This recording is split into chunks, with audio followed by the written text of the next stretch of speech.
আসসালামু আলাইকুম, সবাইকে স্বাগত জানাচ্ছি বিডি দর্পণের নিয়মিত আয়োজন আজকের দুনিয়ায়। আপনাদের সাথে আছি আমি ফাহাদিয়া মিতো। চলুন জেনে নেওয়া যাক সারা দুনিয়ায় এই পর্যন্ত ঘটে যাওয়া প্রধান খবরগুলো। যুক্তরাষ্ট্রের গোপন সামরিক অভিযান নিয়ে গ্রুপ চ্যাটে আলোচনা হয়েছে। স্থানীয় সময় সোমবার প্রেসিডেন্ট ডোনাল্ড ট্রাম্পের প্রশাসন জানিয়েছে ওই গ্রুপ চ্যাটে ভুল করে একজন সাংবাদিককেও রাখা হয়েছিল। এ নিয়ে ডেমোক্রেট মহলে সমালোচনার ঝড় বইছে। ওই গ্রুপ চ্যাটে ট্রাম্পের মন্ত্রিসভার একাধিক সদস্য ছাড়াও ছিলেন ভাইস প্রেসিডেন্ট জেডি ভ্যান্স ও প্রতিরক্ষা মন্ত্রী পিট হেগসেথ। সেখানে দ্য আটলান্টিক পত্রিকার সাংবাদিক জেফ্রি গোল্ডবার্গকেও রাখা হয়েছিল।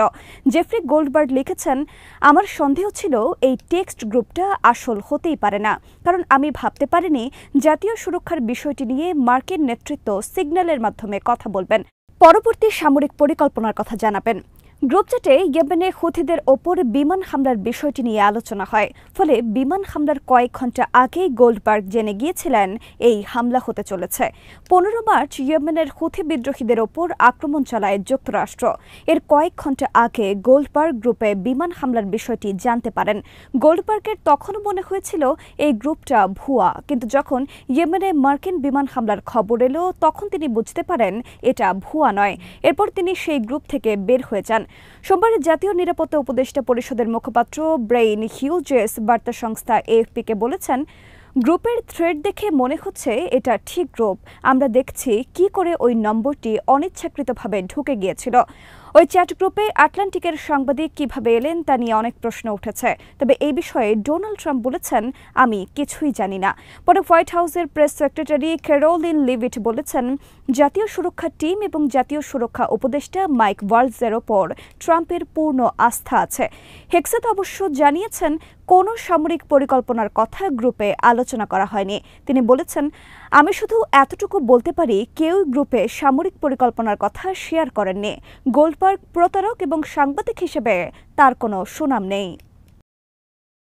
ফিলিস্তিনের যুদ্ধবিধ্বস্ত গাজা উপত্যকায় ইসরায়েলি বিমান হামলায় 270 জনেরও বেশি শিশু নিহত হয়েছে। গাজায় ইসরায়েলি বাহিনী নতুন করে যুদ্ধ শুরু করার পর গত এক সপ্তাহে এই শিশুরা প্রাণ হারিয়েছে। শিশু বিষয়ক আন্তর্জাতিক সহায়তা সংস্থা সেভ দ্য চিলড্রেন এই তথ্য জানিয়েছে। সংস্থাটি বলেছে, গাজা উপত্যকায় ইসরায়েলি বাহিনী পুনরায় যুদ্ধ শুরু করার পর এক সপ্তাহে 270 জনের বেশি শিশু নিহত হয়েছে। যুদ্ধ শুরু হওয়ার পর গত কয়েকদিন শিশুদের জন্য সবচেয়ে প্রাণঘাতী হয়ে উঠেছে। সংস্থাটির গাজায় শিশু বিষয়ক পরিচালক রেচেল কামিংস বলেছেন, বোমা পড়ছে, হাসপাতালগুলো ধ্বংস হয়ে গেছে, শিশুদের হত্যা করছে এবং বিশ্ব নীরব। কোনো সহায়তা নেই, কোনো নিরাপত্তা নেই, ভবিষ্যৎ নেই। এক বিবৃতিতে সেভ দ্য চিলড্রেন বলছে, যুদ্ধ পুনরায় শুরু হবার অর্থ গাজার শিশুদের মৃত্যুদণ্ড। এদিকে মঙ্গলবার উপত্যকায় হামলায় অন্তত 23 জন নিহত হয়েছেন। তাদের মধ্যে 7 শিশুও রয়েছে। গাজার স্বাস্থ্য মন্ত্রণালয় বলেছে, 2023 সালের 7 অক্টোবর গাজা উপত্যকায় যুদ্ধ শুরু হওয়ার পর থেকে এখন পর্যন্ত ইসরায়েলি হামলায় 50,144 ফিলিস্তিনি নিহত হয়েছেন। এছাড়া নির্বিচার হামলায় আহত হয়েছেন আরও 1,13,704 জন। যদিও গাজার সরকারি গণমাধ্যম অফিস বলেছে, যুদ্ধে ইসরায়েলি হামলায় প্রাণহানির সংখ্যা 61,700 ছাড়িয়ে গেছে। হামলায় ধ্বংস হয়ে যাওয়া ভবনের ধ্বংসস্তূপের নিচে আরও কয়েক হাজার ফিলিস্তিনি নিখোঁজ রয়েছেন। নতুন একটি বিশাল আয়তনের মিসাইল ঘাঁটির ভিডিও প্রকাশ করেছে ইরানের ইসলামী বিপ্লবী গার্ড। মাটির নিচে গড়ে তোলা এই ঘাঁটিতে রয়েছে বড় ধরনের টানেল ও চলাচলের পথ। টানেলগুলো এতই বড় যে অনায়াসে তাতে ট্রাক চলতে পারে। ঘাঁটির ভেতর সাজানো রয়েছে হাজার হাজার মিসাইল। আল মায়াদিনের খবরে বলা হয়েছে, মঙ্গলবার ইরানের রাষ্ট্রীয় টেলিভিশনে এক ভিডিওতে ভূগর্ভস্থ এই মিসাইল ঘাঁটির ভিডিও দেখানো হয়। রিপোর্টে বলা হয়েছে, ওই ঘাঁটিতে প্রচুর সংখ্যক মিসাইল রয়েছে, যার মধ্যে আছে খেরবার শেকান, সাজিল, ইমাদ ও হাজি কাশেমের মতো শক্তিশালী ও আধুনিক মিসাইল। ঘাঁটি উন্মোচনের সময় উপস্থিত ছিলেন ইরানের সশস্ত্র বাহিনীর chief of staff major general Mohammad Hossein Bagheri ও বিপ্লবী গার্ডের অ্যারোস্পেস ফোর্সের commander brigadier general Amir Ali হাজেজাদেহ।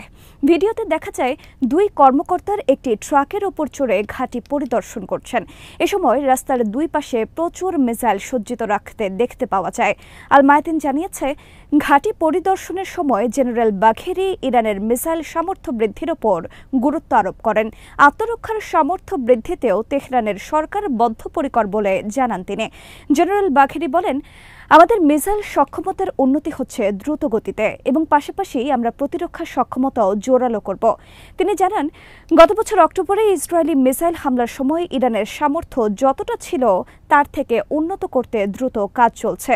ইতোমধ্যে বেশ কিছু খাতে সফলতা এসেছে।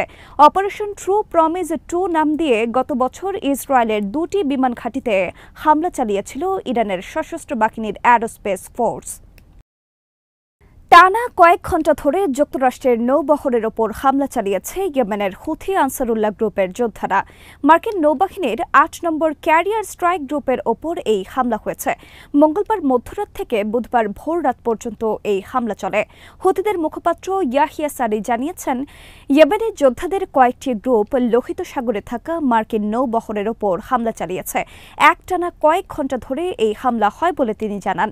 এই ক্যারিয়ার স্ট্রাইক গ্রুপটি থেকে ইয়েমেনে বিমান হামলা চালিয়েছে যুক্তরাষ্ট্র, যে কারণে এটিকে টার্গেট বানিয়েছে হুথি যোদ্ধারা। তারা মিসাইল ও আত্মঘাতী ড্রোনের সাহায্যে হামলা চালায়। লোহিত সাগরে থাকা মার্কিন এই নৌবহরের নেতৃত্বে রয়েছে বিমানবাহী রণতরী USS হ্যারি ট্রুম্যান। একই বহরে রয়েছে বেশ কয়েকটি ডেস্ট্রয়ার ও ফ্রিগেট যুদ্ধজাহাজ। গত কিছুদিন ধরেই মার্কিন এই নৌবহরটির সাথে যুদ্ধ চলছে ইয়েমেনের হুথি যোদ্ধাদের। এর আগেও অন্তত 6 দফা তারা এই বহরের ওপর হামলা চালিয়েছে। ইয়াহিয়া সারি জানান, মঙ্গলবারের লড়াইটি কয়েক ঘণ্টা স্থায়ী হয়েছে, তবে এদিনের হামলায় মার্কিন নৌবহরের কোনো ক্ষয়ক্ষতির খবর পাওয়া যায়নি। কৃষ্ণ সাগরে দুই দেশের নৌযানে হামলা বন্ধে রাজি হয়েছে রাশিয়া ও ইউক্রেন। একে অপরের জ্বালানি অবকাঠামোয় হামলা না চালানোর বিষয়েও একমত হয়েছে দুই দেশ।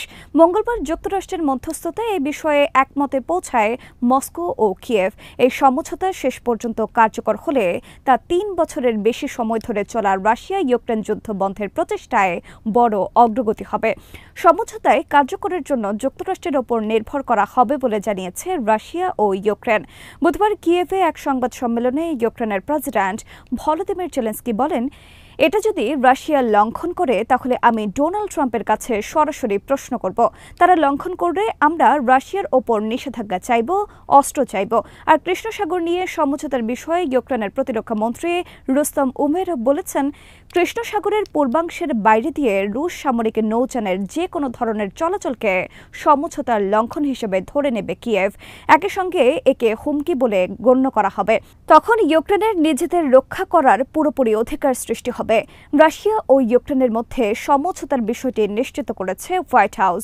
পরে রাশিয়ার পররাষ্ট্রমন্ত্রী সের্গেই ল্যাভরভ বলেন, আমাদের সমঝোতা মেনে চলার নিশ্চয়তার প্রয়োজন পড়বে।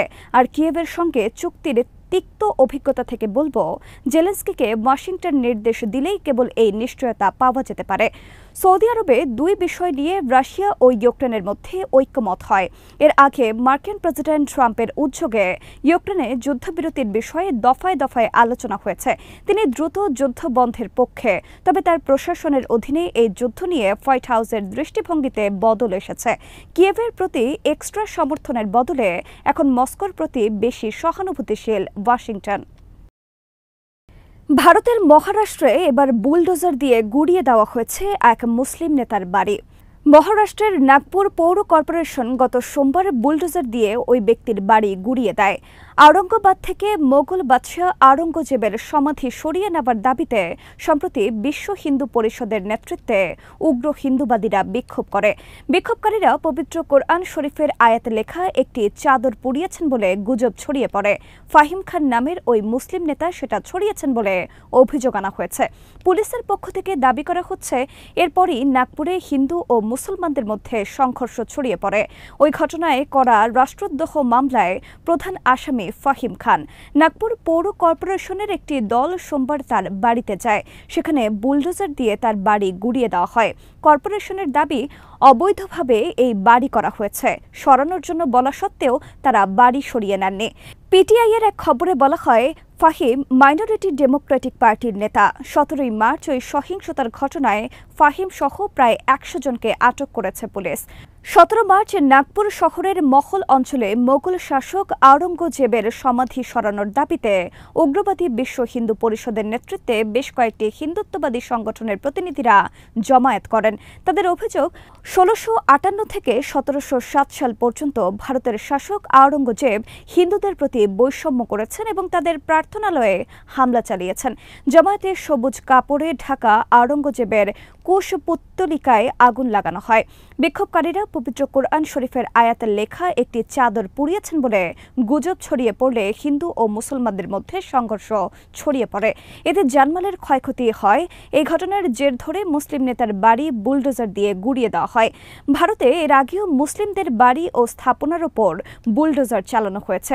সেসব হিন্দুত্ববাদী মুখ্যমন্ত্রী যোগী আদিত্যনাথের উত্তরপ্রদেশেই বেশি হয়েছে। তবে এবারের ঘটনাটি মহারাষ্ট্র প্রদেশের। আজ এখানে শেষ করছি। সবাই ভালো থাকুন, সুস্থ থাকুন আর দেখতে থাকুন বিডি দর্পণ। চ্যানেলটি ভালো লাগলে সাবস্ক্রাইব করুন, সংযুক্ত থাকুন আমাদের ফেসবুক পেজে। আল্লাহ হাফেজ।